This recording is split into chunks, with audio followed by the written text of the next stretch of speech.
네, 그러면 본문을 또 읽어보겠습니다. 역할 연기. 여러분 책엔 125페이지인가요? 시작이? 예. 125? 4예요. 아, 예. 124페이지. 다른 사람에게서 무엇인가를 원하는 에고는 그것이 물질적인 획득이든 권력감이든 우월감이든 자신은 특별하다는 의식이든 혹은 육체적 심리적 만족감이든 그 욕구들을 충족시키기 위해 대개 몇 가지 역할을 연기한다. 대체로 사람들은 자신의 역할을 연기한다는 것은 전혀 알아차리지 못한다. 그들 자신이 그 역할 자체가 되어버리기 때문이다. 그러니까 사람들이 자기 페르소나, 자기 역할을 하려고 하는 자기를 알아채는 것이 어렵다. 왜냐? 이미 동화되어 가지고, 이미 동일시 되어 가지고, 그래서 부처님은 인간 존재의 핵심을 갈애라고, 갈애, 사랑을 갈구하는 거, 갈애라고 파악했어요. 그러니까 모든 고통은 가래에서 나온다. 가래에서 나온다. 그리고 가래는 어디서 나오는가? 무명에서 나온다. 그러니까 다시 한번 복습하면 여러분, 무명이라는 말을, 불교 무명을 톨레 용어를 쓰면 무의식이에요. 무명이라는 말은 의식하지 못하는 거. 뭘 의식하지 못하느냐? 자기가 에고의 역할 연기를 하고 있다는 사실을 의식하지 못하는 게 무명이다 이거예요. 그러면 에고는 항상 사랑을 갈구한다. 여러분 참 인간은 비참한 존재예요. 그러니까 인간의 가장 핵심적인 감정은 가래예요. 가래. 저 지금 쉬는 시간에 그 지금 수업할 때는 비행기 모드 하잖아요. 잠깐 쉬는 시간에 비행기 모드를 풀었더니 지금 손녀가 집으로 오고 있다고. 그러면서 끝난 대로 빨리 오세요 하고. 그때부터 마음이 벌써 저는 완전히 가래에 빠져 있어요. 그래서 사람마다 대상은 달라도 정말 완전히 가래에 산다. 그러니까 벌써 기분이 달라져 버리는 거예요. 참 피할 수 없는 거예요. 그러니까 그 가래가 그러니까 제가 할아버지 역할을 또 되게 또 좋아하는구나. 예, 하여튼 그렇습니다. 자, 그런 자기의 모습 우리들이 이걸 가지고 있습니다. 다음에 그 다음 126페이지 넘어가겠습니다. 지금 전체 다 읽을 수 없어서 짤막하게 보겠습니다. 많은 사람들은 자신들이 접촉하는 상황이나 사람들에 따라 열등감과 우월감 사이를 왔다 갔다 한다. 당신이 알아야 하고 당신 안에서 관찰할 필요가 있는 것은 이것이다. 누군가에게 우월감이나 열등감을 느낄 때마다 그것은 당신 안의 에고이다. 여러분 저는 그러니까 여러분 다 마찬가지겠지만 저는 우월감과 열등감을 많이 느끼고 살았어요. 예. 그러니까 그런 거 있잖아요. 남이 잘 되면 좀 배 아픈 거. 그게 친한 사이일수록 더 그래요. 친한 사람이 뭔가가 잘 되면 겉으로는 막 축하해주고 난리가 나지만 속으로는 또 이렇게 또 그런 감정이 또 있는 거예요. 그것이 언제 나오느냐? 다음에 그 친구가 삐끗할 때, 다른 사람하고 이야기할 때 이제 그 친구에 대해서 나오더라고요. 그러니까 제가 다른 장소에서도 이런 말씀 드렸는데, 여러분, 제가 아는 사람 중에 정말 남 이야기 안 하는 사람이 있어요. 예. 참 정말 그런 거는 그런데 인과이기 때문에 인생은 인과라서 그분은 복이 많아요. 그러니까 왜 복이 많은가 하고 생각해 보니까 남 이야기를 안 하기 때문에 그게 복이 되는 거예요. 그런 사람도 믿음직하지요, 그죠? 예. 그러니까 근데 또 문제는 그분이 복이 많으니까 그분을 또 질투한 사람이 또 많아. 그럴 수 있겠지요. 근데 그 질투가 만약에 그냥 질투면 상관이 없는데, 만약에 어떤 법이라고 하는 것이 진리를 깨닫고 이런 문제 있잖아요. 그런 문제에 대해서 잘못 비방을 하면 그 사람이 다치더라고요. 저는 그것도 봤거든요. 그러니까 지금 우월감과 열등감은 모든 사람한테 기본적으로 여기에는 흔들리게 되어 있어요. 근데 자기가 문제는 뭐냐면 자기가 그런 줄을 모른다는 사실. 그러니까 저도 돌아보면 저 안에서 우월감과 열등감이 났을 때 이것이 잠복되어 있다가 찬스를 만나면 막 상대방을 처음에는 칭찬했다가 또 깎아내리기도 하고, 그러니까 이런 식의 남에 대해서 험담하는 거 있잖아요. 그것이 기본 기조에 깔려 있었는데 그걸 내가 모른 채 살아온 시절이 있었던 것 같아요. 근데 지금은 굉장히 민감해요. 민감해서 가급적이면 안 하려고 해요. 그리고 안 할 때부터 제가 좋아지더라고요. 아마 제가 지금 그 인생의 변곡점 같은 걸 느끼거든요. 그러니까 모든 일이 잘 풀리고 아침에 집에서 나오면 뭔가가 이렇게 누가 길을 쓸어 놓은 느낌? 집에서 나올 때 그 느낌이 좀 누군가가 길을 쓸어 놓은 대로 나는 가고 있다는 그런 느낌이 언젠가부터 생겼는데, 지금 돌아보면 이걸 자각한 거. 제가 제 안에 우월감과 열등감을 자각하면서, 아, 내가 이렇게 이 감정 때문에 놀아나고 있구나 하는 걸 느끼고 이제 안 따라가기 시작했을 때부터 인생이 피기 시작한다고 느꼈거든요. 여러분께서 복 받으시기를 원한다면 남 험담하시면 안 돼요. 하여튼 뭐 여자분들은 모일 때 어떤 모임에 가급적이면 안 빠지려고 노력하는 이유 중에 하나가, 빠진 사람을 도마에 올리기 때문에 가급적이면 안 빠지려고 한다고 그러는데 동감되시죠? 예. 그러니까 그거 안 하는 게 수행이다 이거죠, 지금. 그러니까 그런 자기를 보는 거. 그래서 가급적이면 그렇게 무의미하게 남에 대해서 막 수다 떨면서 자기 만족을 삼는, 그거는 완전히 에고판이잖아요. 그러니까 그런 데서 깨어있기, 가급적이면 대화를 좋은 쪽으로 돌리기, 이제 그런 걸 우리가 수행해서 일상에서 이제 하자, 그런 이야기입니다. 다음에 좀 넘어가겠습니다. 130페이지 밑에서 한 7번째 줄을 텐데,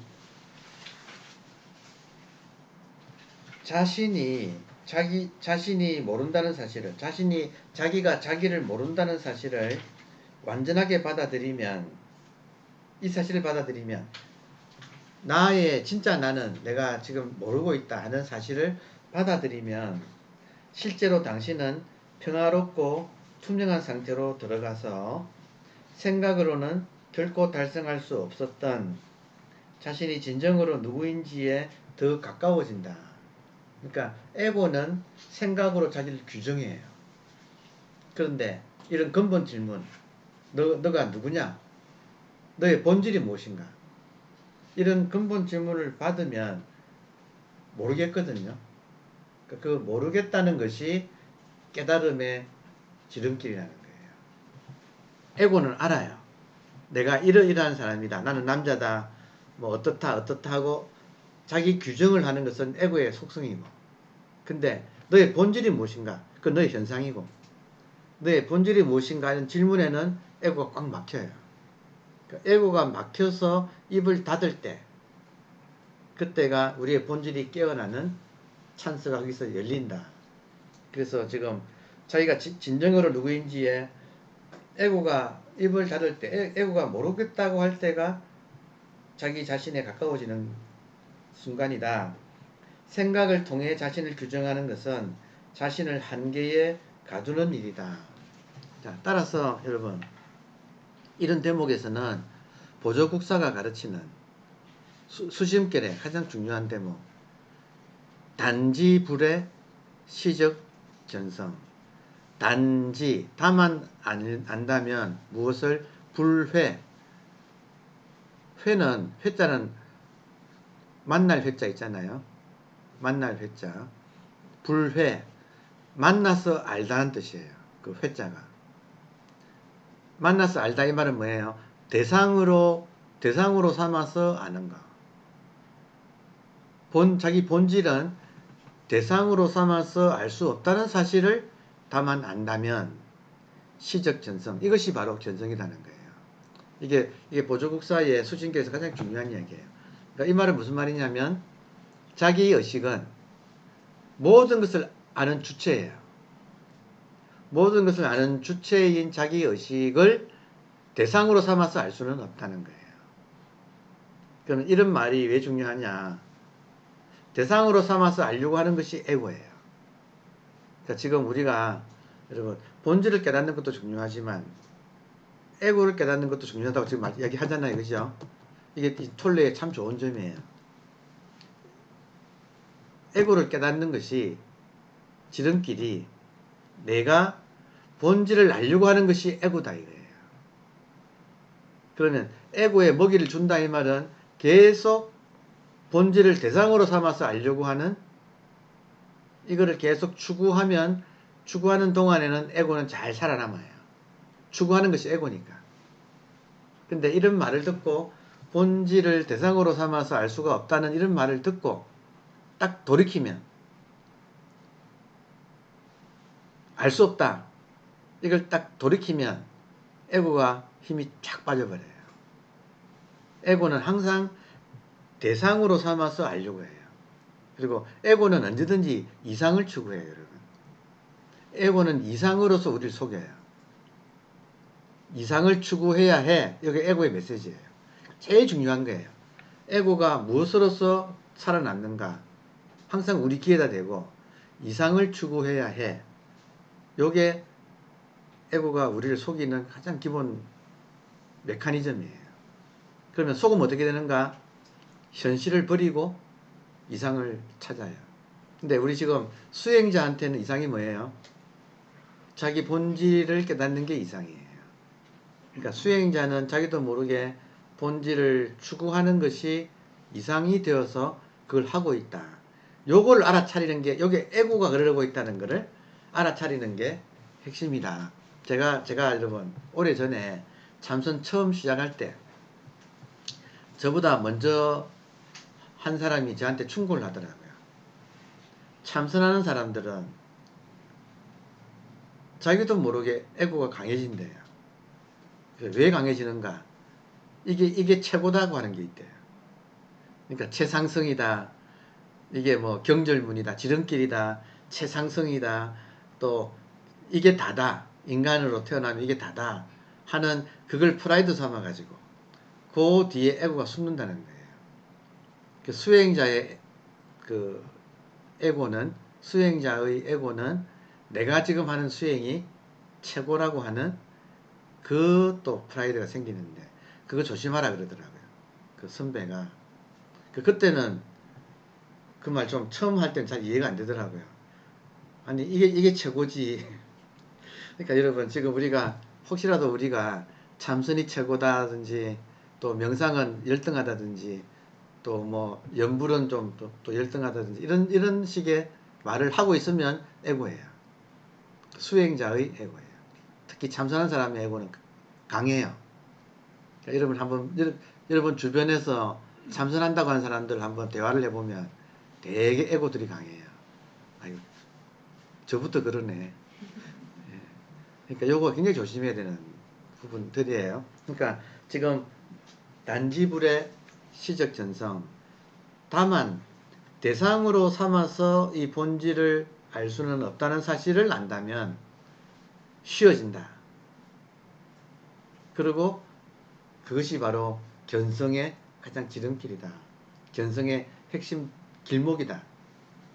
견성뿐만 아니고 여러분, 견성뿐만 아니고 제 느낌에는 제 인생에 제가 살아보니까 제 인생의 이 물살의 흐름이 바뀔 때가 있었어요.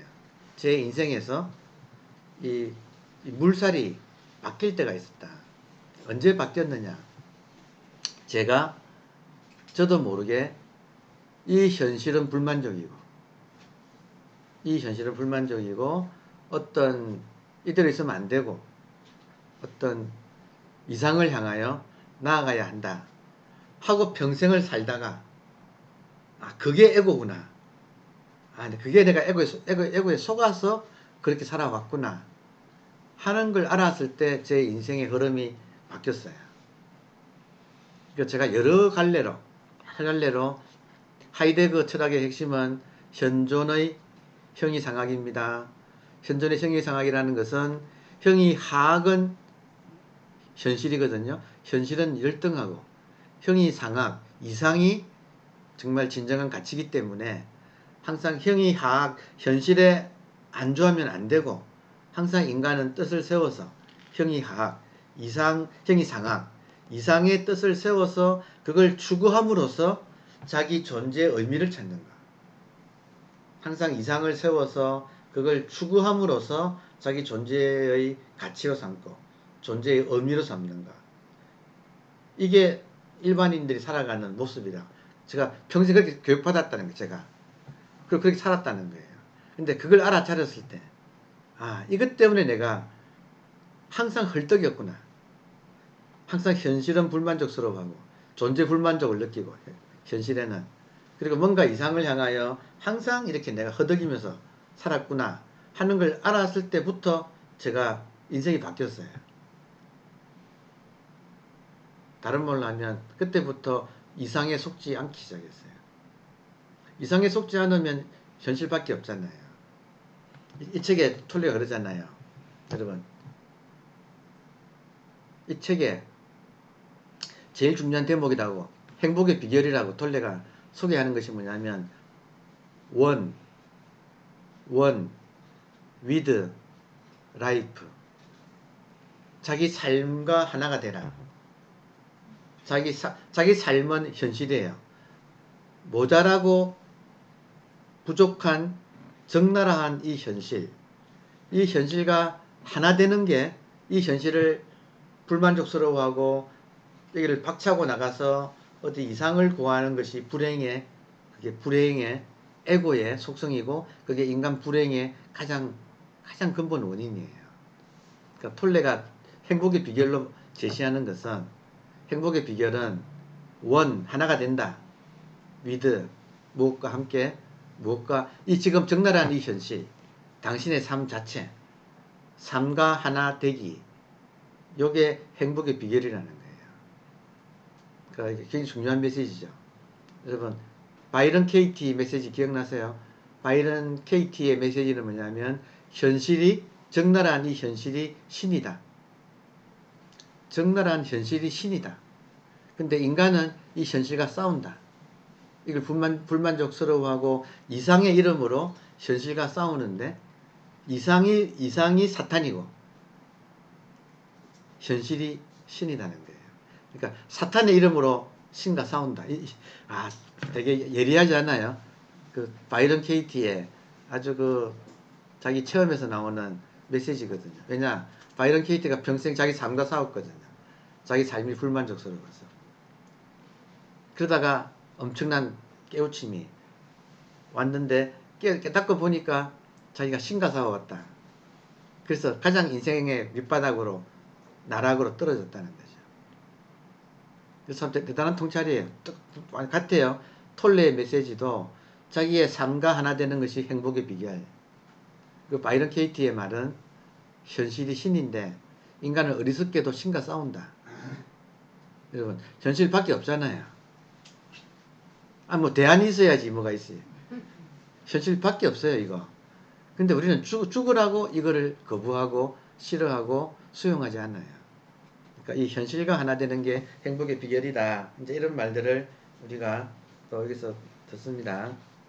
그 오른쪽에 보면 131페이지 5번째 줄에 이 문장도 좋네요. 역할을 연기할 때 당신은 무의식적이다. 이 말 정말 중요한 이야기예요. 역할을 연기할 때 당신은 무의식적이 된다는 거예요. 무의식이란 말은 의식하지 못하는 상태. 여러분, 무의식을 요즘 젊은이들 용어로 쓴다면 좀비예요, 좀비. 내가 무의식 상태, 이게 좀비예요, 좀비. 불교에서는 이걸 영가라 그래요, 영가. 그러니까 내가 에고를 따라다니고 있는 것, 지금 무의식, 역할을 연기하면서 에고를 따라다니고 있는 것 자체를 내가 모르는 상태. 그게 살아있는 영가 상태. 살아있는 영가를 이제 일반 용어로는 좀비라고 하는 거예요. 그러니까 살아있어도 유령 같은 느낌. 에고에 따라다니면서 그걸 모르고 있는 상태. 이게 지금 무명이고 무의식이다. 역할을 연기하고 있는 자신을 알아차리면 그 알아차림이 당신과 그 역할 사이에 하나의 공간을 만든다. 그러니까 이렇게 점점 자기의 역할하고 자기의 본성을 떼야 돼요. 지금은 떡이 되어 있어요.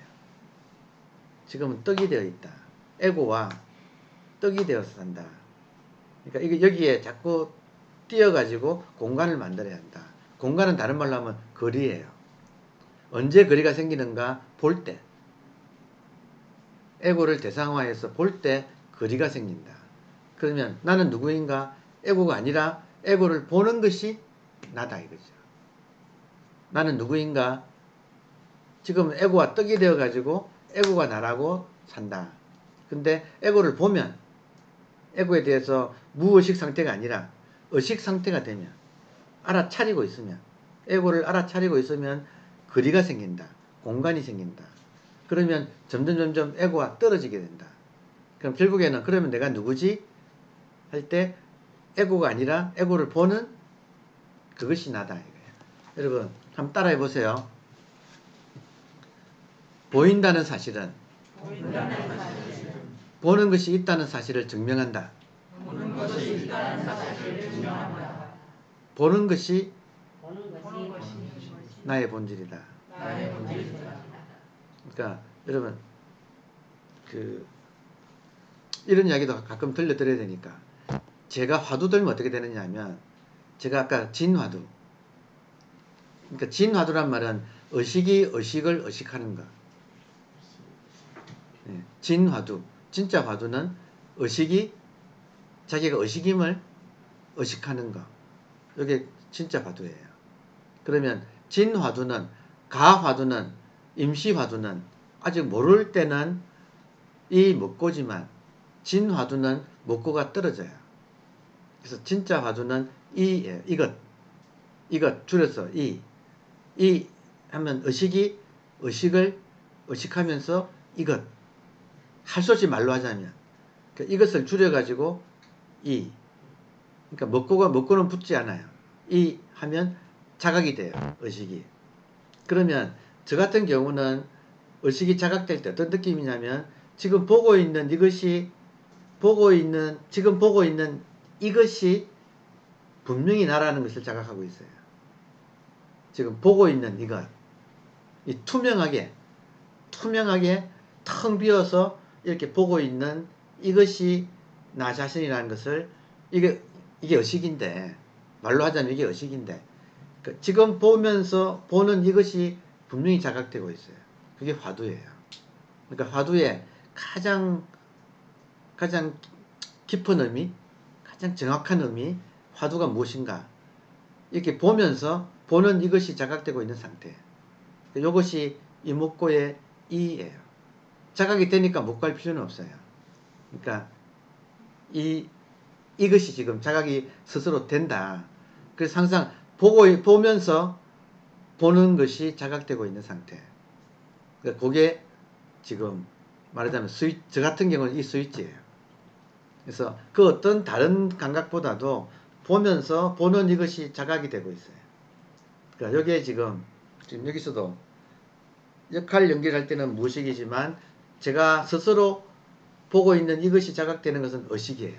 그리고 이렇게 되면 의식 상태가 되면 안팎으로 환해요. 그래서 밖에서 무슨 일이 일어나는지가 다 파악이 돼요. 그것도 빨리 파악돼요. 그리고 내 안에서 생각, 감정이 일어나는 것도 파악이 돼요. 안팎으로 밝게 뚫려 있다. 내가 의식임을 자각하고 있을 때, 자기가 의식임을 자각하고 있을 때, 안팎으로 밝게 뚫려 있다. 이거를 안팎을 내외, 이 바깥 경계와 내 마음 안에서 생각, 감정들이 안팎이에요. 안팎. 내외. 밝을 명자에 뚫릴 철자. 내외 명철. 화두가 제대로 들리면, 진화두가 들리면 내외 명철이 돼요. 딱 깨어있기 때문에, 각성이 일어나서 딱 깨어있기 때문에 밖에서 바늘 하나가 탁 떨어져도 파악하고, 왜냐하면 신경을 딴 데 뺏기지 않고 있어서 조금의 움직임만 일어나도 바로 알아채고, 그리고 내 안에서 한 생각 일어나는 것도 바로 알아채요. 내외 명철의 상태. 육조 단경에 나오는 말이거든요. 육조 단경에 내외 명철, 안과 밖이, 안은 내 마음, 밖은 이 경계 현상, 안과 밖이 밝게 뚫려 있다. 그래서 항상 다 알아차리고 있다. 이게 화두 들었을 때의 상황이거든요. 그러면 소위 말하는, 톨레가 말하는 투명화된 인간 같은 느낌, 투명 인간 같은 느낌이에요. 요게 지금 깨어있는, 바라보고 있는 이것이 투명 인간 같은 느낌이에요. 텅 비어 있어요. 그러면서 아주 명료하게 깨어서 다 보고 있어. 그러니까 여기 지금 투명 인간인데 따라서 그런 자각이 있어요. 이 현상계 안팎에서 일어나고 있는 모든 생멸법으로부터 물들지 않는다. 자유롭다. 벗어났다. 해탈했다. 이런 자각이 있어요. 그러니까 화두 하나를 제대로 든다는 건 굉장히 중요한 일이고, 저의 표현에 의하면 무서운 일이에요. 화두 하나를 제대로 들면 그 자리가 극락정토예요. 그러니까 이게 물들지 않는 느낌이 딱 있어요. 그래서 지금 투명 인간같이 느껴지는 이 지금 요것이 경에서는 이걸 마니주라고 불렀어요. 마니가 인도말로 구슬인데 한자 주절 붙여가지고 옴마니 반매훔 하잖아요. 옴은 알파고 훔은 오메가고, 알파 오메가 사이에 지금 요 본질 하나가 있다. 천상천하 유화독존이 있는데, 요것의 특징이 하나는 마니, 구슬같이, 요게 지금 보는 이것이 투명하게 텅 비어 있으면서 환하게 깨어가지고 이렇게 쫙 완전히 이 전체가 우주가 이 안에 들어와 있어서 하나의 구슬처럼. 저는 어떤 느낌이냐면, 여러분 둥근 어항 보신 적 있어요? 둥근 어항 같아. 되게 환해, 밝아요. 그리고 이것이 동그란 어떤 어항이라고 밖에 표현 못하겠네. 그러니까 둥근 어항을 볼 때 그 안이 투명하게 보이잖아요. 물고기가 다 보이잖아요. 그러니까 이 어항 같은 느낌이에요. 이걸 지금 톨레는 투명인간이라고 표현을 했고, 일반인들은 그 불교에서는 마니주, 옴마니 할 때 마니, 그리고 반매는 연꽃이에요. 그러니까 투명한 구슬, 그리고 연꽃, 요게 지금 요 본질이 깨어있을 때의 느낌이에요. 연꽃은 물들지 않는다는 거, 진흙에 현상계에서 물들지 않는다는 느낌이고, 연꽃은. 그리고 이 마니주는 투명하게 탁 깨어가지고 모든 것이 밝다, 투명하게 밝다, 그런 느낌이 있어요. 그게 지금 옴마니 반매홈, 관세음보살의 육자 진언이잖아요. 그러니까 그게 그런 뜻이라는 거예요. 그러니까 지금 여기서 내가 지금 여러분 체크가 따라서 이 순간 내가 내 안팎에서 일어나는 것에 의식적인가 무의식적인가 체크가 되겠죠. 근데 평소에는 의식적이라고 있어도 누가 욕하면, 누가 바가지 긁으면 순간적으로 푹 올라오지요. 올라오면서 깜깜해지는 거지. 이 밝음이 사라지는 거죠. 그러니까 밝음이 사라지면 무명의 12연기가 펼쳐지는 거예요. 고통이. 무명행식 해가지고 생로병사의 고통이 펼치고, 깨어있으면 무명이 명으로 변해요. 그러면 명의 연기가 펼쳐져요. 그 명의 연기에는 고통이 없는 거예요. 불생불멸인 거예요. 생로병사가 없는 거예요. 그러니까 참 내가 이 순간에 명이냐 무명이냐 그걸 내가 자각하기. 그러면 내가 무명이다가 하면 무명에서 벗어나는 가장 좋은 길은 형수파리 형수파리. 오늘 이 말 처음 쓰네요. 하여튼 형수파리 형수파리. 요걸 내가 실천하기. 그러니까 요게 인생의 스위치를 확보한다 하기. 스위치를 확보하면 누르면 불 들어오잖아요. 그러니까 그걸 하나 확보하고 사는 삶은 굉장히 이제 밝음으로 나아갈 수가 있다. 지금까지 무명의 삶을 밝음의 삶으로 바꾸는 그런 뭔가 방법론을 가지고 있어야 돼요. 여러분, 방법론이 없는 사람도 있어요. 그 사람은 상건기라고 불러.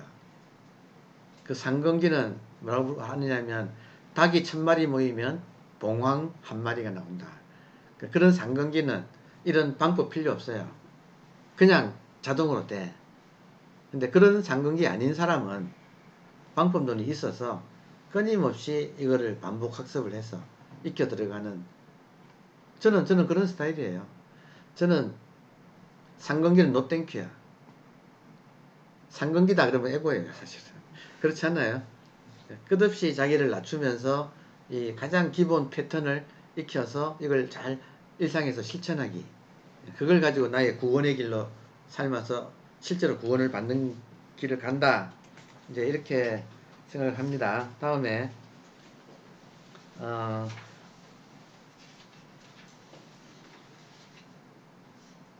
134페이지 중간 단락을 보겠습니다. 당신은 상대방이 나옵니까? 예, 한번 읽어보겠습니다. 이거 제가 아까 첫 시간에 말씀드린 건데 한번 읽어보겠습니다. 당신은 상대방이 누구인가에 대해서 뿐 아니라 상대방이 누구인가 하는 데는 관념은 인상이에요. 아상, 인상할 때 인상. 그리고 자기 자신이 누구인가에 대해서도 마음속 이미지, 즉 아상을 가지고 있다. 우리는 지금 대부분이 아상과 인상을 가지고 산다. 아상은 나에 대한 이미지, 인상은 상대방에 대한 이미지. 그래서 당신이 현재 상호작용하고 있는 사람 앞에서 특히 그렇다. 그러니까 당신 자신이 그 사람과 관계 맺는 것이 전혀 아니라 무슨 말이에요?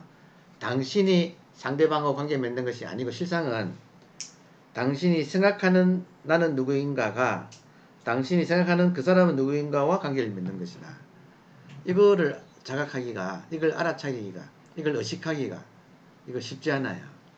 근데 요런 기본이 우리 공부의 기본이 되어야 합니다, 여러분. 들떠서 깨달음으로 가지 마시고 사람 하나 만날 때도 나의 아상과 나의 상대방에 대한 인상, 또 상대방은 자기에 대한 아상과 상대에 대한 인상을 가지고 이 네 가지 상이 지금 충돌하고 있다. 이거 자각해가지고 고요하게 깨어있기. 이게 지금 우리의 수행, 일상에서의 수행이다. 톨레가 그러잖아요. 톨레가 질문하는 사람한테 당신이 하고 있는 그 수행을 하는 것보다 훨씬 중요한 것은 이 순간에 깨어서 이런 네 가지 상으로부터 자각해서 내가 말려들지 않는 것이 이게 더 중요하다. 그래서 이게 잘 되면 산에 들어가서 몇 개월 안에 수행할 필요 없다는 거예요. 일상에서 내가 이런 상에 말려들지 않는 걸 내가 하게 되면 산에 들어가서 몇 달씩 몇 년씩 하는 것보다 훨씬 더 수승한 수행이 된다. 톨레가 그 말 하잖아요. 그러니까 참 그 말이 진실이에요, 여러분. 그 말이 진실이에요. 자, 정중 공부보다 따라하세요. 정중 공부보다 동중 공부가 100배 성하다. 동중 공부가 100배 성하다. 고요한 데서 앉아있는 공부보다 예, 일상에서 부닥쳐서 거기서 공부하는 것이 100배나 더 힘이 있다. 이해되죠? 네. 그러니까 근데 삶은 친절하게도 경계를 만들어 줍니다. 그죠? 삶은 친절하게도 자꾸 경계를 만들어줘요. 그때마다 수행으로 삼아서 내가 거기서 수행을 해야지, 그거 버리고 어디 뭐 그냥 골방으로 들어간다고 해서 골방 들어가서 잠시 깨끗하면 뭐예요? 나오면 똑같아요. 그래서 골방에서 만약에 여러분이 어떤 고요함을 느꼈다면 조증이 돼요. 나오면 그것이 울증으로 변해요. 그러니까 수행자의 조울증이 있어요. 수행자가 좋은 경계를 맛보면 그것에 대해서 계속 그걸 집착하기 때문에 나락으로 훨씬 더 깊은 데로 떨어져요. 산이 높으면 골짜기도 깊다. 그래서 좋은 경계를 맛보면 일상에서 훨씬 더 우울증에 잘 빠진다. 그걸 놓쳤다 생각하니까. 그때는 좋았는데 왜 지금은 안 되냐. 이것이 수행자의 조울증이에요. 저한테 와서 질문하는 사람 중에서 그런 질문 진짜 많이 해요. 어떻게 하면 그때 염불할 때 깨끗해졌는데 그거 지금 사라졌는데 사라지니까 미치겠습니다. 어떻게 하면 그걸 다시 할 수 있을까요? 그게 조울증의 주체는 에고예요. 에고가 그런 좋은 경계를 붙잡아 가지고 자기 것으로 만들려고 하기 때문에 우울증이 오는 거예요. 그러니까 그런 걸 알아차리기가. 그러니까 여러분 참 공부가 쉽지 않아요. 그죠? 그래서 조금이라도 뭔가가 이상하다 싶으면 반드시 그 뒤에는 에고 숨어 있어요. 그러니까 그 에고를 알아차리는 게, 그 에고를 의식하는 게, 일상에서는 무의식상태로 살고 깨어가지고 의식하는 게 공부다. 딴 게 아니다. 그래서 상대방의 마음도 아마 똑같은 일을 하고 있을 것이기 때문에, 똑같은 일이라는 것은 그 사람도 아상과 인상이 있기 때문에 에고의 바탕을 둔 두 사람 사이의 모든 관계는 실제로는 각자의 마음이 만들어낸 네 개의 개념적 정체성들의 관계인 셈이다. 그러니까 요것만 알아도 우리가 훨씬 더 자기를 잘 볼 수 있습니다. 그 정체성들도 결국은 허구이다. 그러므로 인간관계에 많은 갈등이 있다는 것은 그다지 놀라울 일이 아니다. 진실한 관계는 사라지고 없는 것이다. 여러분, 아상인상이 있다 이거예요. 그러면 내가 누구를 만날 때 나의 아상인상과 상대방의 아상인상이 서로 관계를 맺는데, 에고와 에고가 관계를 맺으니까 처음에는 서로 좋아주고 조금만 지나면 막 모든 것이 또 다 틀어지죠. 그죠? 예. 그러니까 결혼하기 전에는 에고가 변장한다는 거예요. 결혼하기 전에는 에고가 변장을 해서 아주 친절하고 배려심 깊은 사람처럼 대하는데, 딱 결혼하고 나면 본색이 드러나서 모든 에고는 뭐예요? 나는 안 변할 테니까 너가 변해서 나에 맞춰줘 이거예요. 모든 에고의 메시지 목소리는 똑같아요. 나는 안 변할 테니까 너가 변해서 나에게 맞춰줘. 그리고 이제 신혼부부가 살아가니까, 우리도 해봤잖아요. 그 신혼 때의 신경전도 처음에 기선제압을 해야 된다는 둥. 참 정말 어떻게 살았는가 몰라 정말 그 세월을. 여러분 결혼하기 전에 이 책 읽어야 돼요. 결혼하기 전에 이 책 읽어야 돼. 아 정말 이런 거 모르고 결혼하면요 그냥 100% 걸려드는 거예요. 안 그래요 여러분? 네, 그러니까 참 인생은 어려운 거예요. 인생은 고난이에요. 고난이에요 인생은. 근데 문제는 고난 덕분에 우리가 공부를 하고 깨어나서 성숙한 인간이 되어서 해탈한다. 결국에는 해탈한다. 자, 또 지나가겠습니다. 136페이지 그 아래에서 5번째 줄 페이지 같습니까? 조금씩 달라요? 아래에서 2번째 줄인가 보네. 불행의 주요 원인은 있습니까? 네. 예. 자, 이게 정말 중요한 부분이에요, 여러분. 불행의 주요 원인은 결코 현실의 상황이 아니라 그 상황에 대한 당신의 생각이다.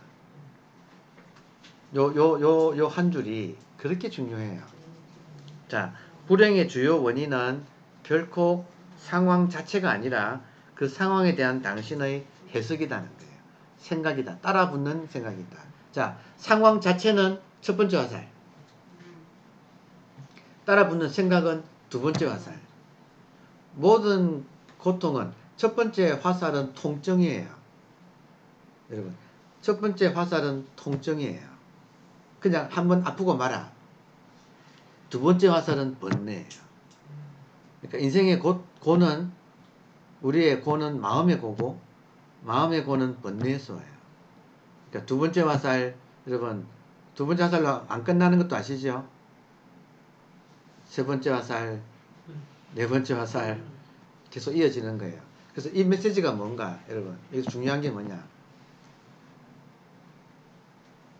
생각에 우리가 속고 산다는 거예요. 이게 지금 이 책 전체의 메시지예요, 여러분. 전체, 이 책 전체의 메시지. 인간은 생각에 속고 산다는 거예요. 그러니까 정말로 현명한 사람, 지혜는 뭐냐? 생각에 속지 않는 게 지혜예요. 모든 사람이 어떤 사람과의 갈등의 인간관계에서 보면 원천들이 있다. 첫 잘못된 매듭. 톨레의 메시지는 뭐냐면 그것이 생각일 뿐이라는 거예요. 그것이 생각일 뿐이다. 근데 정말 놀라운 일은 생각일 뿐인 그것을 철저하게 정말 우리들은 이 집착에서 못 놓고 있다는 그 사실. 그러니까 그때 자식과의 관계, 부모와의 관계 다 마찬가지예요. 그때 잘할 걸, 그때 그걸 하지 말 걸, 그런 거 있잖아요, 여러분. 근데 그게 생각이라는 거예요. 그래서 정말로 무서운 메시지는 우리가 걱정하고 있는 모든 것은 사실은 생각일 뿐이라는 거예요. 심지어 여러분, 어떤 끔찍한 범죄조차도 범죄조차도 알고 보면 그것도 그것 자체가 문제가 아니라 거기서 일어나는 생각이 문제라는 거예요. 하여튼 여러분, 결론은 버킹엄입니다. 뭐냐면 그런 생각에 속으면 생각을 알아차리고 생각으로부터 노연하지요. 노연하는 그 공간이 우리의 본질이라는 거예요. 그러니까 결론은 계속 버킹엄이에요. 생각 덕분에 생각에 속으면 이걸 모르는데 무의식 상태로 가는데 생각을 알아차리면 생각으로부터 거리가 생기고 결국에는 생각으로부터 나온다. 그 자리가 극락정토다. 우리의 본질이다. 이게 지금 계속 반복되고 있는 이 깨달은 사람들의 메시지예요. 모든 게. 그래서 고통의 역할이 있다. 생각과 고통의 역할이 있다. 뭐냐? 역행보살이다. 결국은 우리를 깨닫게 하기 위해서 그 끔찍한 고통과 생각이 찾아왔다. 어제 제가 젊은 분들하고 대화를 했는데 그 젊은 분들이 대화 끝에 한 분이 질문하더라고요. 안 태어나면 정말 좋았을 텐데요. 안 태어났으면 정말 좋았을 텐데 왜 태어났는지 모르겠어요. 이러는 거예요. 왜 태어났는가 여러분. 고통을 통해서 영원한 자유를 우리가 얻으라고 태어난 거예요. 그래서 고통이 있는 거예요. 인생에는. 그 고통이 역행보살이다. 보살은 뭐예요? 나를 도와주러 오신 거잖아요. 근데 역행이란 말은 반대 얼굴을 하고 나타났다는 거죠. 여러분, 왜 역행보살이 와요? 내가 우쭐해가지고 잘난 척 하니까. 그렇잖아요. 고통이 없으면 정신 차리겠느냐 이거예요. 여러분, 우리가 고통 없으면 정신 차릴까요? 못 차려요. 얼마나 잘났는데.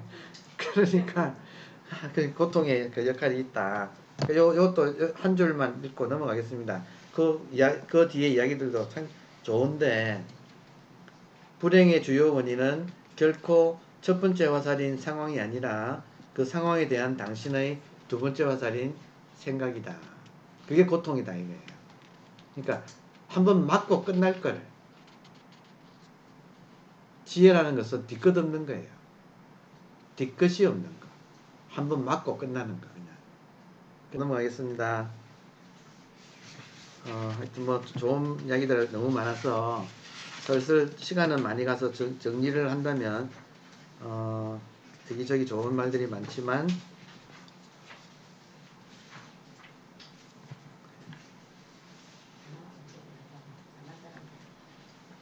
제가 뭐 고통이 역행보살이다 이런 말씀은 들었기 때문에 그런 대목은 넘어가서 146페이지 아이의 존재를 알아보기가 나오는데 아이의 존재를 알아보기.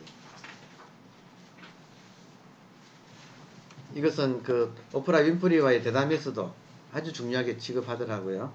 읽어보겠습니다. 아이의 존재를 알아보기. 당신은 인간이라는 존재다. human being. 요게 아주 내가 누구냐 할 때 나는 누구인가? human being이다. 이때 human은 현상이다. being은 본질이다. 요 둘을 같이 보는 게 중요하다 이거예요. 나는 누구인가? human being이다. human은 나의 현상적인 측면. 그리고 being은 나의 본질. 그래서 당신은 인간이라는 존재이다. 현상이면서 본질이다. 이것은 무엇을 의미하는가? 삶의 완성은 통제의 문제가 아니라 인간과 존재 사이의 균형을 찾는 것에 있다. 자, 인간과 존재 사이의 균형을 중도라고 불러요. 색적 시공, 공적 시색. 색은 인간, 공은 존재. 인간이라는 존재, 색적 시공. 존재이면서 인간인 것, 공적 시색. 요 사이의 관계, 균형 잡힌 관계. 이게 중도예요. 어느 한쪽으로 치우치지 않는 것. 현상에도 치우치지 않고 본질에도 치우치지 않고 그러면서 이것이 동시에 이것이 완벽하게 조화를 이루고 있는 상태. 그게 중도이며 중도를 또 분리해서 다른 말로 연기라고 해요. 중도, 연기. 이게 균형 상태를 말한다는 거예요. 다른 말로 하면 본질은 무심이고 본질을 통해서 나온 현상은 평상심이에요. 결국에는 우리 공부는 무심과 평상심의 균형, 이걸 살활자재라고 하죠. 살은 죽을 살자에 활은 살릴 활자인데 살인도 활인검 그런 말 쓰잖아요. 사람을 죽이는 칼, 사람을 살리는 칼. 그러니까 살, 무심, 활, 평상심, 살활자재. 또 언현, 동시. 언은 숨을 언자, 본질, 무심. 현은 나타날 현자, 현상. 본질과 현상이 동시에 같이 있는 것. 이게 지금 중도의 모습.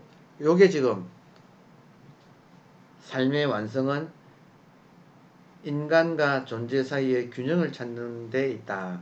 또 요것만 하고 넘어가겠습니다, 여러분. 시간이 없어서. 예, 그리고 마지막으로 이제 중요한 부분이 있어서 여러분 항상 자기를 현상과 본질이 이 순간 만나고 있는 것으로. 근데 제가 생각하는 중도는 소리예요. 그냥 이거 하나예요. 이게 지금 이게 본질과 현상이 만나서 나오는 거예요. 본질이 없어도 못 나오고 현상이 없어도 못 나와요. 이게 본질과 현상이 조화를 이룬 중도예요. 그러면 소리만 그렇습니까? 지금 피어있는 꽃, 지나가는 구름 하나, 모든 것이 본질과 현상이 만나서 나오잖아요. 이 세상은 본래 균형 상태예요. 근데 그거를 우리가 생각으로 어느 집착해가지고 이게 깨지는 거예요. 지금 이 대목도 중요하네요. 지금 여러분 이해되세요?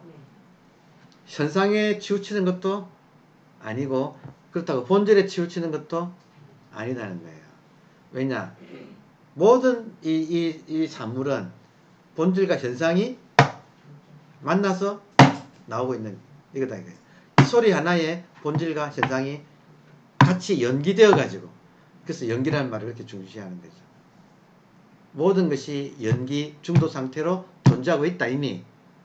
거기에 대해서 왈가왈부하지 않으면 그 자리가 극락점토로 변한다. 그러니까 지옥과 천당이 같은 장소인데 내 눈이 이 조화를 이루고 있으면 천당이고, 치우쳐 있으면, 치우친다 이 말은 아상도 치우친 거고 인상도 치우친 거고 모든 상은 치우친 거잖아요. 집착하고 있는 거잖아요.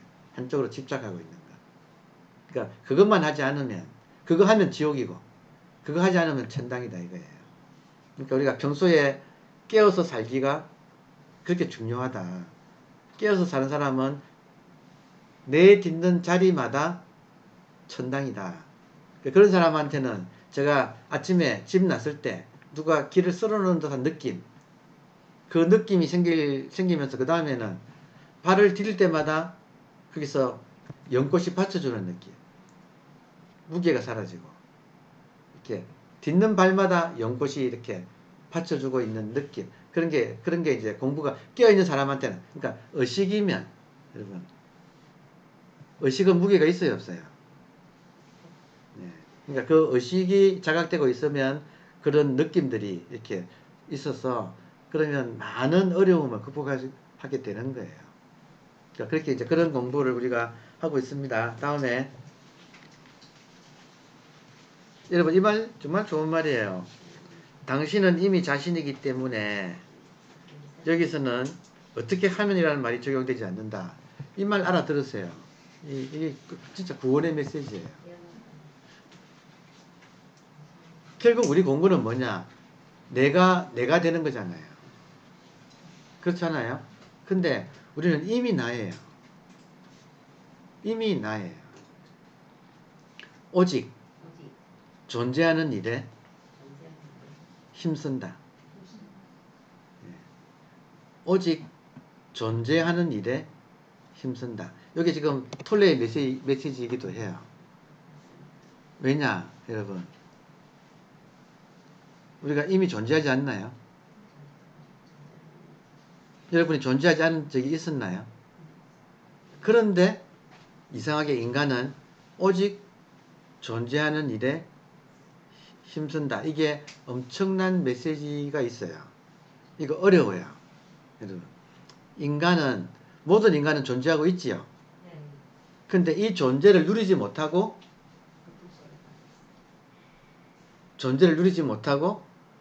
여기를 벗어나서, 그러니까 존재가 우리의 집이에요. 근데 이 집에서 나간다 이거예요. 나가서 탕자가 된다는 거예요. 나가서 거지아이가 된다는 거예요. 왜 나가요? 무언가를 구해서 찾아서 나간다. 그러면 무언가를 구한다는 말은 우리 귀에다 대고 에고가 속삭인다 이 말이에요. 이대로 있으면 안 돼. 무언가를 해야 해. 그래서 자꾸 우리는 열심히 하려고 해요. 그러니까 제가 인생의 흐름이 바뀌었다는 말이 그 말이에요. 자꾸 집 나가는, 내가 습관적으로 집을 나가는구나 하는 걸 제가 알았다는 거예요. 그래서 그걸 안 했더니 이제는 집을 안 나가고 있으면 그 자리가 자기 집이야. 그게 극락점토예요 사실. 그러니까 그게 인생의 흐름이 바뀌는 사실 변곡점이에요. 전환점. 마음공부의 전환점. 자기 집에 앉아있기. 그러려면 오직 존재하는 일에 힘쓴다 이 말은, 인간은 이미 존재하잖아요. 이미 존재하잖아요. 이걸 자각해서 아무것도 하지 않으면 존재의 힘은 굉장히 강해져요. 근데 우리는 끊임없이 이미 존재하는 이 사실을 까먹고 밖으로 무언가를 구해서, 그러니까 여기는 흙이지고 불만족스럽고 불안전하고, 제가 지난 시간에 고백드렸잖아요. 제가 젊을 때 제가 존재 불만족을 많이 느꼈다. 그래서 마음공부 시작했다. 근데 그때 존재 불만족을 느낀 게 에고였어요. 근데 그게 에고인 줄 그때는 꿈에도 몰랐어. 근데 놀랍게도 그 덕분에 이 공부를 하게 되어가지고 이제 알았어요. 그러니까 에고가 역행보살이었어. 또 희한한 거예요, 여러분. 그러니까 에고가 알고 봤더니 나를 헐떡이게 만들었는데 그 덕분에 이 공부를 했고 결국은 알고 보니까 아, 그때 내가 존재 불만족을 느낀 것이 바로 그게 에고였구나. 근데 그 덕분에 이 공부를 해가지고 이제는 에고를 알아차리고 에고로부터 자유로워 지금 졌으니까 결국은 에고가 일종의 선생님이었구나 하는 이제 그런 자각이 지금 있어요. 근데 하여튼 그 변곡점이 거기에요. 자기도 모르게 집을 나간다는 거예요. 그래서 오직 존재하는 일에 힘들다 이 말은 자기 집에서 버티기다 이거예요. 이게 수본진심이야. 형수파리에서 리가 자기 집이에요. 자기 집이 확보되는 사람은 그 집에서 버티기가 그게 다시 형이 되고 버티는 게 수, 지킬 숫자, 수본진심. 그래서 자기 집에 완전히 확고하게 딱 뿌리 내리면 파, 이제 그런 더 이상 그렇게 노력 안 해도 저절로 집에서 살게 되고 그러면 리는 대자유의 세계가 펼쳐져서 이 세계 전체가 다 자기 집이에요. 이제는 자기 집을 나갈 수가 없는 거예요. 어디를 가도 발에서 연꽃이 펴요. 그러니까 그런 공부 과정이 있어서 그래서 지금 여러분께 이 대목은 당신은 이미 자기 자신이기 때문에 여기서는 어떻게 하면이라는 말이 적용되지 않는다. 이게 무위법이에요. 무위법. 또 무위라는 말은 함이 없잖아요. 요거는 무루와 같아요. 새지 않는다. 샌다는 말은 집 밖으로 나간다 이 말이에요. 집 밖으로 나가지 않는다. 그래서 진짜 화두는 어떻게 하느냐가 없다 이거예요. 존재 자체가 화두다 이거예요. 어떻게 화두 듭니까가 아니라는 거지. 진짜 화두는 그냥 이 존재 자체가 화두다 이거죠. 이미 존재하는데 만족하지 못하는 게 문제예요. 그래서 자꾸 이걸 두고 뭔가를 하려고 해. 그럴 수밖에 없는 게 초등학교 들어가기 전부터 학원 다녔으니까 끊임없이 뭔가를 구하러 다니는 습관이 완전히 몸에 쩔어 있는 거죠. 근데 그걸 하지 않는다. 그 자각이 수행의 변곡점이다. 그래서 이미 존재하는 자신에게 불필요한 짐을 보태는 것을 중단하기만 하면 된다. 여러분 이게 수행의 변곡점이에요. 뭘 하는 것이 아니라 하려고 하는 에고를 돌아봐서 내려놓는 거예요. 뭘 하는 게 아니라 하려고 하는 에고를 돌아봐서 내려놓는다.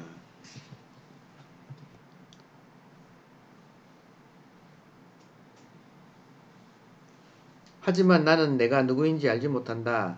나 자신이 된다는 것이 무엇을 의미하는지 모른다. 만약 자신이 누구인지 알지 못하는 것에 완전히 편안할 수 있다면 그때 남아있는 것이 바로 당신이다. 에고가 알지 못할 때, 에고가 알지 못할 때, 단지 불에, 에고가 알 수 없다는 그 사실을 만약에 안다면 그게 견성이다. 그때 남아있는 것이 바로 성품이다. 본성이다. 불성이다. 그러니까 에고가 아는 것이 포기되었을 때, 단지 불회, 에고가 본질을 대상으로 알려고 하는 것이 불가능하다는 걸 알고 포기했을 때 그때 견성이 일어난다. 그 상태 자체가 모르고 있는 상태 자체가 바로 당신 자신이다. 본래 면목이다. 인간의 뒤에 있는 존재 이미 규정된 무엇이 아니라 순수한 가능성의 장이다. 텅 비어 있어요. 그것은 순수의식은 텅 비어 있어요. 에고가 알 수는 없다. 본질을 에고가 알 수는 없다. 그 사실을 알면 에고가 알려고 하는 모든 노력을 멈춰버린다. 그러면 남는 건 뭐냐? 그게 본래 면목, 그게 견성이다 이거예요. 지금 톨레 이야기를 가지고 좋은 것은 진짜 이 견성, 깨달음에 아주 액통수가 다 나온다는 것이 놀라워요. 예.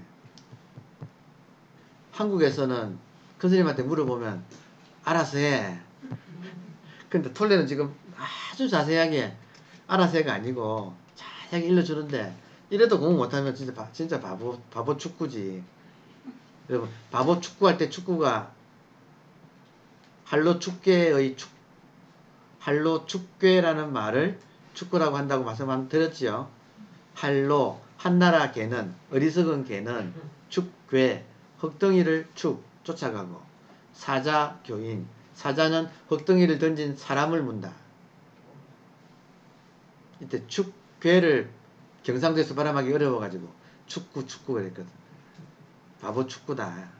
그러니까 흙덩이를 쫓아간다 이거예요. 사자는 사람을 문다. 자, 인간 뒤에 있는 존재, 순수한 가능성의 장. 일단 이런 말들을 참고하세요. 자, 마지막 결론은 이제 결론하겠습니다.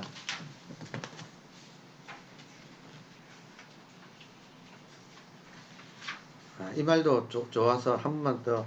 저는 제 책에 156페이지 불만이나 배경이 있는 대목이 있는데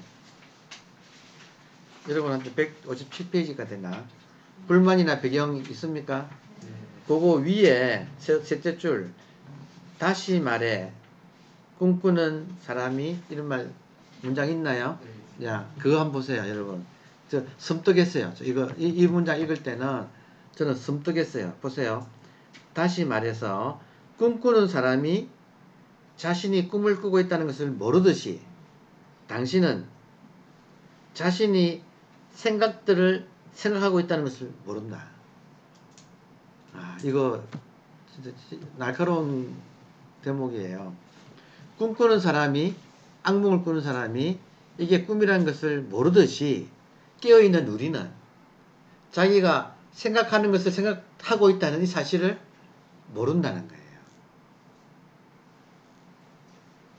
거의 대부분이 생각을 따라가고 있지. 생각이 함몰되어서 따라가고 있지. 이 생각을 볼 줄을 모른다는 거예요. 요게 꿈속에 있는 사람이 꿈인 줄 모르는 것 같다는 거예요. 그러면 여러분 꿈속에 사람이 악몽을 꾸는 사람이 이게 꿈인 줄 알면 즉각 그 악몽으로부터 깨어나죠. 그 고통으로부터 깨어나죠. 중요한 대목이에요.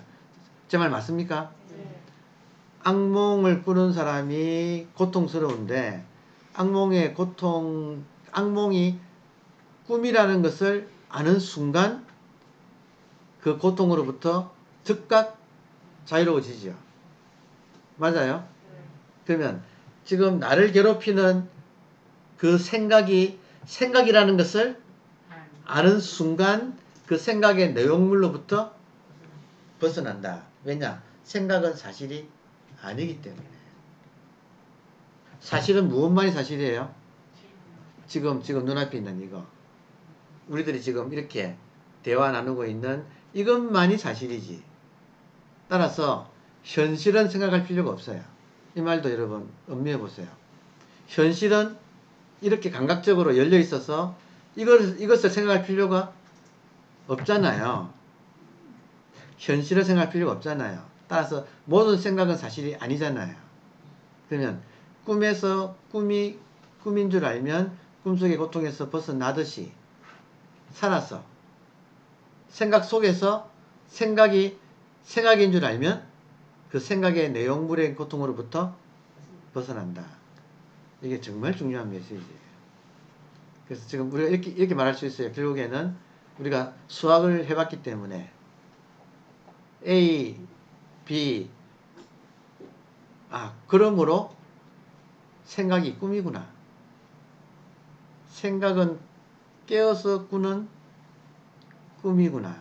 지금 이해되세요?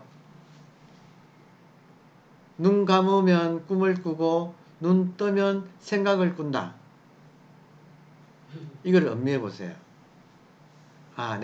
그러면 자기가 생각이 나를 끌고 다니고 있다는 걸 자각하면 거기로부터 벗어날 수 있게 되고, 그러면 알고 보면 여러분 모든 것이 아까 그랬잖아요. 첫 번째 화살은 맞으면 그만이에요. 따끔하고 끝나요. 제 표현은 통증이에요. 근데 두 번째 화살은 고뇌, 번뇌예요. 그게 고통이라는 거예요. 심적인 고통. 우리는 지금 심적인 고통으로부터 다 괴로워하는 거예요. 그 누가 제가 옛날 직장 다닐 때 상관이 내일 시간 있어? 예. 그러면 내일 몇 시에 내 방으로 와. 그때부터 불안해. 가서 무슨 말을 할지를 모르니까. 근데 가서 막상 들어보면 별거 아니거든요. 근데 그때까지 그 불안한 그 마음은 피할 수가 없잖아요. 근데 그럴 때 이제 생각의 속성이 그렇다는 거죠. 그러니까 그걸 알아차리는 건 정말 중요한 것 같아요. 그러니까 이런 말들을 우리가 한 문장이 싹 지나갈 수도 있지만 이걸 좀 깊이 본다면 이런 말이 우리를 깨닫게 해줘요. 예. 자, 이제 오른쪽이 행복의 비밀이고, 행복의 비밀은 아까 말씀드린 그거예요. 삶과 하나가 되는 거. One with life. 행복의 비밀은 뭐냐? 삶과 하나가 된다. 심리학에서는 삶과 하나가 된다는 걸 뭐라고 요즘 표현하냐면 수용이라고 불러요. 수용. 있는 그대로의 삶을 수용하는 게 행복의 비결이다. 이게 이제 이 정도 중요한데 시간이 없어서 뭐 다 못 읽겠습니다. 그리고 이제 마지막 결론으로 바로 넘어가겠습니다. 참 이 장 길어요. 4장. 제일 마지막에 제 책에는 172페이지인데 여러분 책에는 173페이지 되겠네요. 마지막 결론이에요. 전체의 마지막 결론. 톨레하고 윈프리의 대담에서도 이 대목을 인용하면서 중요하다고 강조했지요. 만약에 나와 삶, 생명 이 둘이라면 내가 삶과 별도로 존재한다면 나는 모든 사물, 모든 존재, 모든 사람들과도 별개이다. 맞지요? 삶은, 생명은 모든 존재 속에 골고루 들어가 있잖아요. 근데 나하고 생명이 따로따로라면 나하고 남이 다 따로따로다. 지금 그 말 이해되죠? 그러나 내가 생명인 삶과 별개로 존재할 수 있는가? 여러분, 내가 생명과 별개로 존재할 수 있는가? 삶과 분리되어서 존재와 분리되어서 어떤 나가 있을 수 있는가? 그것은 전적으로 불가능한 일이다. 따라서 나의 삶 같은 것은 없으며, 여러분, 나와 삶이 따로 있어야 나의 삶이라는 말이 성립을 할 텐데, 따로따로가 아니기 때문에 나의 삶이라는 말은 성립되지 않는 말이다. 이거 톨레가 이 장의 결론으로 제시하는 거예요. 자, 그래서 그럼 어떻게 되는가? 나의 삶 같은 것은 없으며 내가 삶을 소유하는 것도 아니다. 내가 삶 그 자체이다. 나와 삶은 하나이다. 그러니까 요 말을 깊이 통찰한다면 이게 이 장의 제목인 불멸의 결정적인 증거가 된다. 왜냐? 내가 생명이라면 예수님 말씀처럼 나는 길이요 진리요 생명이다 하는 말처럼 내가 생명이라면 생명은 나누어지지 않는 거예요. 여러분, 온 생명과 낮 생명은 완전히 하나예요. 온 생명은 뭐예요? 모든 생명을 더한 거. 온 생명. 그리고 우리 개체 하나 안에 들어있는 건 낮 생명. 근데 생명의 속성은 뭐냐면 여러분, 생명은 현상이 아니에요. 생명의 속성은 본질이에요. 그래서 모든 생명은 그 자체가 무한대예요. 절대예요. 무한대예요. 따라서 여러분 지금 on이라는 말하고 낫이라는 말 무슨 말인가 들어오세요. 오는 전체를 말하고 낫은 개체를 말하죠. 근데 전체 무한과 개체 무한이 크기가 같으냐 다르냐?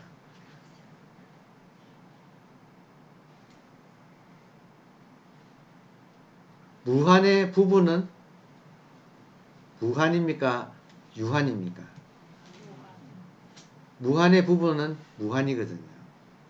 그러니까 온 생명과 낫 생명이 온 생명도 무한이고 낫 생명도 무한이에요. 이게 불멸의 결정적인 증거라는 거예요. 그럼 나는 누구인가? 휴먼 빙이다. 개체면서 전체다. 이것이 조화를 이루는 거. 본래 조화를 이루고 있어요. 근데 여기에 우리가 분별해가지고, 그러니까 선악과를 따먹어가지고 신락원, 낙원을 잃어버리고 추방됐다는 거예요. 그러니까 이 추방된 에덴 동산으로 돌아가는 일은 선악과를 토하는 거잖아요. 선악과를 통하는 거잖아요. 선악과를 토하는 가장 좋은 길은 자기의 본질을 깨닫는 거예요. 자기의 본질은 현상은 개체지만 본질은 전체예요. 현상은 유한이지만 본질은 무한이에요. 그래서 유한과 무한이 조화를 이루고 있다. 중도다. 요게 불멸의 결정적인 정견하고 지금 톨레는 이야기를 하고 있습니다. 따라서 여러분 나의 본질은 없어요. 자, 내가 본질이에요. 자, 본질을 불성이라고 하면 나의 불성은 그런 건 없어요. 내가 불성이에요. 그러니까 요 말을 곱씹으시면 지금은 아마 여러분의 분별심이 요 말을 분별로는 이해가 안 되거든요. 지금 분별은 나는 나고 지금 나는 나고 생명은 생명이지. 여기 분별심인데 여기에 선악과인데 요거는 지금 이 말을 소화를 못해요. 솔직히 말씀드리면 요 말을 요 단락을 읽었다고 해서 우리가 지금 다 이거를 소화하고 있다고 할 수가 없어요. 이해는 할 수 있어요. 그러나 소화는 안 돼요. 그러니까 저 같은 경우는 이런 말들은 화두예요. 나의 본질이란 없다. 내가 본질이다. 이 화두예요. 화두란 말은 이걸 내가 몸에서 체험을 해야 된다 이거예요. 나는 누구인가? 나는 누구인가? 그리고 이 문제로 화는 돼요. 그래서 이 문제를 깊이 가지고 있으면 어느 순간 아 하고 이제 깨달음이 온다. 그때부터 나는 본질이 되어가지고 나는 본질이라는 것을 안 놓치는 거. 이게 이제 진짜 수행, 진짜 화두가 되어서 계속 우리가 이제 깊이 들어가게 되는. 그래서 이거 하나로 그래서 결론은 뭐냐면 여러분 결론 화두로 오네요. 초보작은 고수건 화두 하나를 제대로 들어서 모든 인생의 문제를 해결하는 것. 그래서 여러분께 다른 말은 못해도 장담할 수 있는 것은 여러분께서 만약에 진 화두만 들 줄 안다면 여러분 진 화두만 들 줄 안다면 생각으로부터 자유예요. 생각으로부터만 자유가 된다면 그 자리가 극락정토예요. 그러니까 진 화두 들 줄 아는 이상은 없어. 그냥 한마디로 말해서 인간이 진짜 화두를 들 줄 아는 거 그 상태 이상은 없어요. 왜냐? 모든 것이 끊어지고 본질하고 하나가 되어 있기 때문에. 그리고 그 상태야말로 본질하고 하나가 된 상태는 나는 없잖아요. 그 상태야말로 알 수 없는 거예요. 진정한 의미에서 알 수 없다는 것은 그 상태를 말해요. 본질하고 하나가 되었을 때야말로 진짜로 알 수 없는 거예요. 왜냐? 에고가 없기 때문에. 생각이 없기 때문에. 그게 알 수 없다는 말에 진짜 깊은 의미예요. 달마가 불식했거든. 불식. 양무제가 달마가 처음으로 인도에서 중국에 도착했을 때 중국의 왕이 양나라였고 중국의 나라가 그리고 양나라의 황제가 무제였어요. 양무제가 달마한테 물었거든요. 짐 앞에 서 있는 당신은 누구입니까? 짐 앞에 서 있는 당신이 누구입니까? 할 때 달마가 뭐라고 했냐면 불식, 알 수 없다 했어요. 이때 알 수 없다는 말은 본질과 내가 화두가 그러니까 하나가 된 화두, 진짜 화두가 되면 본질하고 딱 하나가 되거든요. 그러니까 그 상태를 불식이라고 불러. 에고 입장에서는 알 수 없는 거예요. 그러니까 지금 불식이라는 말이 달마 가르침의 그냥 핵심이에요, 여러분. 달마가 선불교의 초조거든. 선종의 초조거든요. 그러니까 달마의 가르침의 핵심은 선불교의 핵심이에요. 결국에는 우리가 누구인가 할 때 진짜 깊은 의미에서는 알 수 없다는 거예요. 근데 그것이 그냥 알 수 없는 게 아니에요. 에고가 알 수 없다는 그런 뜻이 아니라는 거예요. 거기에는 모든 생각이 녹아 있어서 생각이 끊어져 있어서 알 수 없다라고 밖에 표현할 수 없는 그 상태다 이거예요. 그게 화두를 들었을 때의 모습이에요. 그게 인간이 도달할 수 있는 가장 깊은 경지예요. 그러니까 지금 화두 하나를 처음에는 무엇인지 궁금해가지고 궁금증을 키워가는 게 처음에 가화두, 임시화두고 그 자리가 드러나면 그 자리가 하나가 딱 되면 모든 것이 다 끊어져 버리기 때문에 그 끊어진 의식만 남아있는 상태, 여러분 순수 의식만 있는 상태, 그 상태는 알 수 없어요. 이게 알 수 없다는 말의 무서운 비밀의 뜻이에요. 그러니까 이것이 화두 하나로 초심자가 마지막까지 화두 하나로 밀고 나가는, 그래서 지금 모든 인생의 문제를 해결해서 극락정토에서 살아갈 수 있는 그 방법이 이렇게 딱 모아놨다. 화두를 스위치 삼아서 어려울 때마다 돌이켜서 화두 들기. 이게 지금 선불교의 강종이에요. 모든 가르침의 골자예요. 그러니까 한번 이 말 난 김에 좀 재밌는 거는 톨레 이야기하면서 또 이 선불교 화두를 또 이야기를 하는 게 이게 너무너무 잘 맞는 거예요. 저는 참 기뻐요. 그런 의미에서 서양에서 깨달은 사람하고 동양에서 깨달은 사람의 대화가 하나도 걸림이 없이 완벽하게 소통되고 있다는 이 사실이 참 기뻐요. 그래서 톨레 책을 볼 때마다 기뻐요. 그래서 어제 잠은 좀 모자라는데 지금 좀 피곤한데 그러나 제가 좀 약간 업된 거 아시죠, 여러분? 그러니까 기뻐요. 이 공부는 기뻐요. 그러니까 톨레를 보면서 얼마나 그 선불교에서 말하는 용어들이 쉽게 풀이되어 있고 그리고 잘 소통이 되어 가지고 인간의 본질을 잘 드러내고 있는 그런 기쁨이 있어요, 여러분. 안 그래요? 시공을 초월해서 인간과 인간이 진짜 본질에서 통하는 기쁨. 여러분 그 에너지를 나누기 위해서 오셨지요? 예, 이 에너지 잘 쓰시고 다음에 또 뵙도록 하겠습니다. 감사합니다.